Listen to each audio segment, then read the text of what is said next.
Unti-unti nang nawawala ang matagal mong gamit na computer. Ang screen, mga icon, bintana at menu na kiniklik mo ay itinatabi na sa likuran. Pinalitan sila ng transistor black box na nagkakahalaga ng 70 bilyong dolyar na gumagawa ng mas maraming desisyon para sa'yo at naniningil ng energy tax sa tuwing ginagawa nito yon. Hindi lang basta bagong chip ang inilalabas ng Nvidia.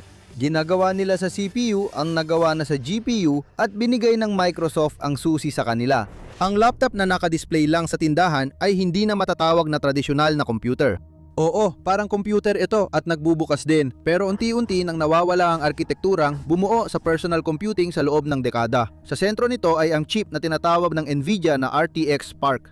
Sa loob ng maraming taon, ang mga computer ay binubuo ng magkakahiwalay na bahagi, isang CPU para sa lohika, isang GPU para sa graphics, at paraming dedikadong hardware para sa AI. Laging naglilipat ng data sa pagitan ng mga ito. Pinagsama ng Nvidia ang lahat sa isang silicon, kaya't naging parang iisang computing organism, hindi koleksyon ng bahagi. Lahat ay may iisang memorya at pinagkukunan ng data. Ayon sa Nvidia, kaya nitong gawin ang 1,000 trilyong kalkulasyon kada segundo. Hindi mahalaga ang bilang, mahalaga ang resulta. Isang manipis na laptop na tumatagal ang baterya ng buong araw ay kayang magpatakbo ng AI model na may 100 at 20 bilyong magkakahiwalay na setting sa loob nito. Ang trabahong dati nangangailangan ng isang buong kwarto ay kasya na ngayon sa backpack. Ayon sa Nvidia, mula kasangkapan, magiging katuwang na ang PC at hindi nila ito ginagawang mag-isa. Voluntaryong ibinigay ng Microsoft ang nawawalang piraso, ang software na nagbibigay daan sa AI agent na agawin ng kontrol ng computer mo, sinusubaybayan nito ang mga app mo at kumikilos bago ka pa humiling. Nandyan pa rin ang desktop, mga icon at file at folder na lagi mong gamit, pero hindi na sila ang namumuno ngayon. Sa loob ng 2 henerasyon, sentro ng personal computing ang CPU. Ngayon, suporta na lang ito sa pangunahing bida. At ang kumpanyang ang pangalan ay nakatatak sa halos lahat ng computer sa mundo ay hindi natalo sa labang ito sa iyong desktop. Natalo sila sa mas malawak na larangan. 3 dekada ng sentro ng digital na mundo ang Intel. Chips nila ang nagpapatakbo ng gamit sa opisina at malalaking server farm sa likod ng halos lahat ng website. Kung may puso ang computing, Intel yon. Pero bumigay ang pundasyon. Mula 2021 hanggang 2025, bumaba ang bahagi ng Intel sa data center chip market mula 68% hanggang 6%. Kasabay nito, sumirit ang Nvidia sa 86%. Halos inangkin ng isang kumpanya ang buong merkado. Sa Hunyo 2026, aabot sa 5 trilyong dolyar ang halaga ng Nvidia na siyang pinakamahalagang kumpanya sa mundo. Walang negosyo sa kasaysayan ang nakaabot o lumapit sa ganong halaga. Nang ipinakilala ang RTX Spark, agad tumugon ang mga merkado. Tumalon ang stock ng Nvidia habang bumagsak ang shares ng AMD, Intel at Qualcomm. Dekadang gumagawa ang Intel at AMD ng chips gamit ang disenyong x86. Malakas ito sa pagpapatupad ng mga instruksyon ng sunod-sunod at kasing bilis hanggat maaari, bagay na kailangan ng tradisyonal na software. Ibang laro ang AI. Imbes na sunod-sunod na utos, sabay-sabay itong gumagawa ng maraming simpleng matematika. Dito lumamang ang Nvidia. Ginawa ang graphics chip para sabay-sabay lutasin ang libu-libong problema na kailangan sa pag-render ng video game. Nang naging sentro ang AI sa computing, hindi na kailangang magbago ang Nvidia, handa na sila sa hinaharap. Nakita ng Intel ang banta at lumaban. Gumawa ito ng AI accelerator at naglunsad ng kakumpetensyang produkto. Ngunit kahit nagsikap ito ng ilang taon, lalo pang lumaki ang agwat. Ang kumpanyang dating nang unguna sa industry ay nahihirapan na makasabay. Hindi ito dahil sa swerte o marketing, kundi sa gawaing nagbago ng lahat. Naghihintay na ang Nvidia. Tinawag ito ni Jensen Huang na muling pag-imbento ng computer na kasing halaga ng araw na naging smartphone ang telepono. Pero hindi sapat na mapasakamay ang data center. Para makontrol ang computer sa mesa mo, may isa pang kailangan ang Nvidia, control. Hindi naman nila kailangang gumawa ng pinakamagandang laptop.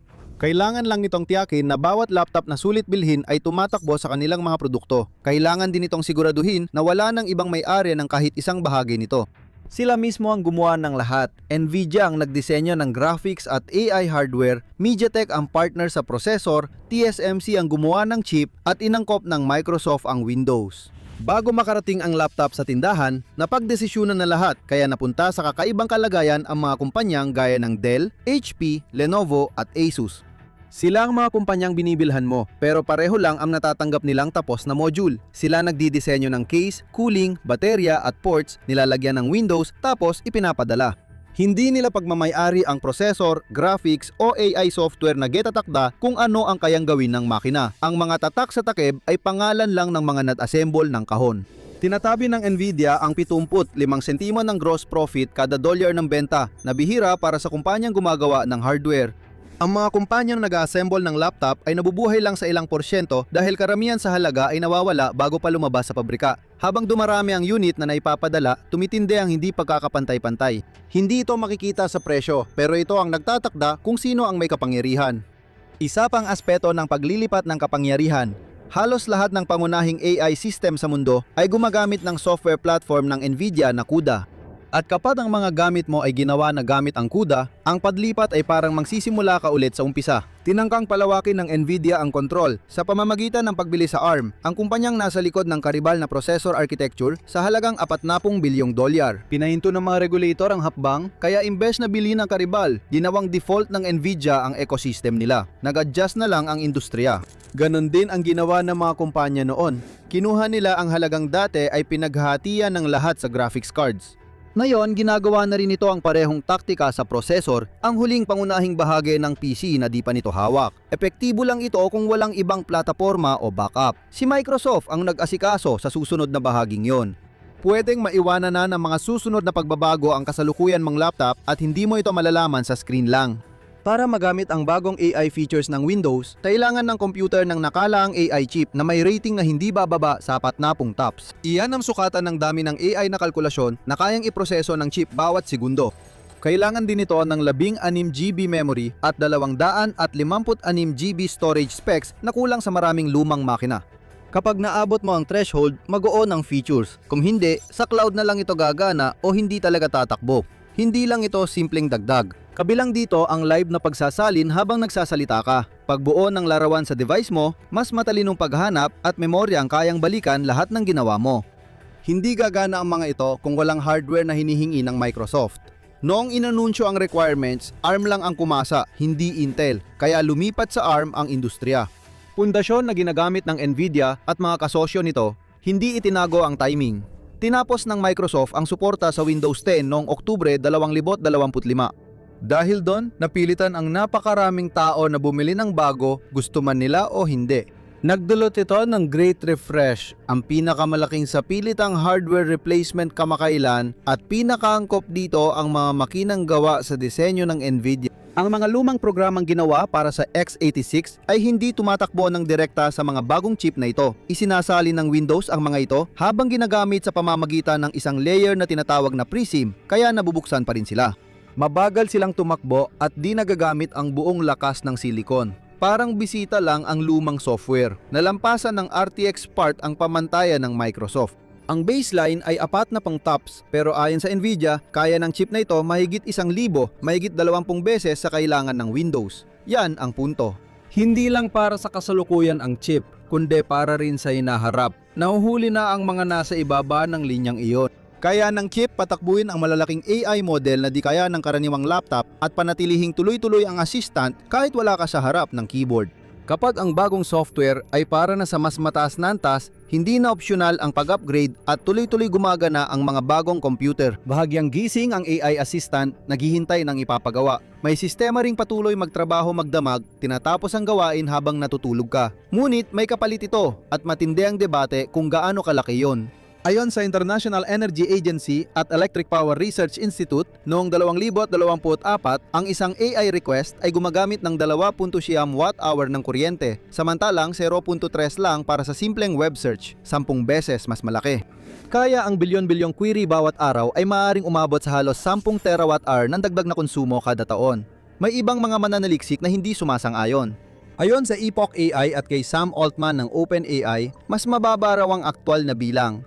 Sabi nila, ang bagong modelo ay mas mababa na ang konsumo bawat request. Halos kapareho na ng ordinaryong paghahanap, kaya bumababa na rin ang gastos kada tanong. Tumataas kung gaano kadalas tayo magtanong. May ideya sa ekonomiya na kapag mas mura at madaling gamitin ang isang bagay, mas lalong ginagamit ito ng tao, kaya tumataas pa rin ang kabuuang paggamit. Ang assistant na madaling tawagin ay laging ginagamit kahit sa dating maliliit na gawain na hindi mo pinapagawa sa computer. Hindi lang sa malayong data center ang gastos, kundi pati sa mismong gamit mo. Mas umiinit ang makina, mas madalas gumagana ang fan.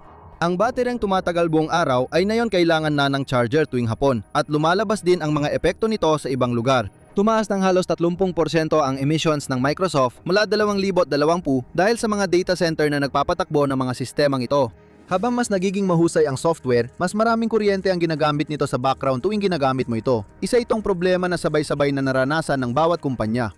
Magaling ang tradisyonal na processor sa pagsunod ng mga patakaran. Isa-isang ginagawa ang mga utos at maleno magdesisyon ng oo o hindi. Perpekto yon para sa lahat mula sa spreadsheet hanggang sa pag-book ng flight kung saan bawat kilos ay naghihintay sa nauna. Ang mga bagong AI ay hindi nag-iisip sa malinaw na mga hakbang. Gumagana ito sa pamamagitan ng paghula. Ginagawa nito ang maraming simpleng arithmetic sa bilyon-bilyong bilang para makuha ang pinakaangkop na sagot. Bawat salitang isinusulat ng AI ay nagsisimula ng panibagong yugto ng pagtitimbang kung saan bilyon-bilyong numero ang sabay-sabay na sinusuri. Ang isang maikling sagot lang ay maaaring mangailangan ng trilyong maliliit na kalkulasyon. Walang maayos na linya ng lohika na susundan, kundi isang napakalaking ulap ng mga posibilidad na nalulutas sa isang iglap. Ang ganitong uri ng trabaho ay nangangailangan ng kakaibang klase ng prosesor. Ayaw mong isang prosesor lang ang nagtatrabaho. Mas gusto mo ng libu-libong maliit na manggagawa na sabay-sabay gumagawa ng simpleng kalkulasyon. Nandiyan pa rin ang tradisyonal na prosesor. Nagiging tagapag-ugnay na lang ito, ipinapasa ang trabaho sa mas malaking bahagi ng AI at hinahawakan ang maliliit na gawain na nangangailangan pa rin ng mahigpit na pagkakasunod-sunod at eksaktong resulta. Ang pagpapatakbo ng libu-libong kalkulasyon ng sabay-sabay, imbes na ilan lang ng sunod-sunod ang dahilan kung bakit kasya ito sa isang laptop at hindi na kailangan ng isang bodega. Kapag makina na ang nag-aanalisa, nagbabago na rin ang taong dating gumagawa nito. Sa loob ng mga dekada, ang paggamit ng computer ay nangangahulugang alam mo kung nasaan ang mga bagay. Binubuksan mo ang isang programa, naghahalongkat ka ng mga folder, nagkiklik ng mga menu at inaayos mo ang lahat para sa sarili mo. Ang assistant sa mga bagong makinang ito ay ginawa para mawala na lahat ng iyon. Kapag nabigyan ng sapat na oras, natatandaan nito ang lahat. Natatandaan nito ang ginawa mo kahapon, pinipili nito ang tamang gamit para tapusin ang gawain at ibinabalik ang tapos na resulta. Bago ka umupo, naayos na ng assistant ang mga mensahe mo, nag-draft ng sagot at inihanda ang mahahalagang bagay para sa susunod. Ang desktop na puno ng mga window na dati mong kailangang isa-isahing daanan ay inaasikaso na lang sa likuran. Kontrolado mo pa rin at pwede kang tumanggi sa isang hakbang. Ang nawawala ay ang nakikitang kontrol na nagbigay kahulugan sa lumang panahon. Ang alam mo kung nasa ng mga file, alam mo kung ano ang tumatakbo, at alam mo kung bakit ginagawa ng makina ang ginagawa nito. Ang cube nag-iisip ay palaging isang nakasaradong kahon na walang makakasilip sa loob. Ngayon, pati ang paraan ng pakikipag-usap mo rito ay nakasarado na rin. Ang pag-unawa na binuo ng mga tao tungkol sa kung paano gumagana ang kanilang mga computer ay unti-unting hindi na kailangan. At ang kasanayang hindi mo ginagamit ay kasanayang nakakalimutan mo rin. Ang laptop na nabili noong 2024 o unang bahagi ng 2025 ay relikya na. Kapag binuksan mo, makikita mo pa paano ito gumagana at pwede mo pang mano-manong baguhin ang settings. Pwede mong i-edit ang files na kumokontrol sa takbo nito. Ito at sumusunod sa'yo. Lahat ng gaway ng RTX Spark chip ay nangyayari sa loob ng selyadong kahon. Ang pag-iisip nito ay nakabase sa mga posibilidad, hindi tiyak na patakaran. Ang software ay hawak ng duopoly ng Nvidia at Microsoft. Bibigyan mo ito ng layunin at gagawa ang assistant. Nandyan pa rin ang desktop para sa lumang programa, pero hindi na ito ang sentro ng computer. Wala nang madaling paraan bumalik sa dating modelo. Ginagawa ang software para sa hardware na pinakamainam dito. Sumusunod ang mga gumagamit habang nahuhuli ang mga lumang makina at nagiging lipas na. Ang panahon ng personal computer bilang isang kasangkapang maraming gamit na pag-aari at pinapatakbo ng gumagamit nito ay nantatapos na. Pinalitan ito ng sistemang nakadepende ang katalinuhan at access sa kakayahan ng iyong makina at tanging Nvidia lang ang lubos na nakakaalam kung paano nito nabubuo ang mga inilalabas nito. Ang tunay na pagkakaiba ay hindi technical kundi access, sino ang makakapag-isip sa tulong nito at sino ang maiiwan. Sina Nvidia at Microsoft ay unti-unting kumukontrol sa merkado, kaya naapektuhan ang kakayahan mong bumili ng mga piyesang ilalagay sa computer mo. Panurin ang totoong dahilan kung bakit tumataas ng sobra ang presyo ng RAM at lalo pang lumalala o i-click ang video na ito.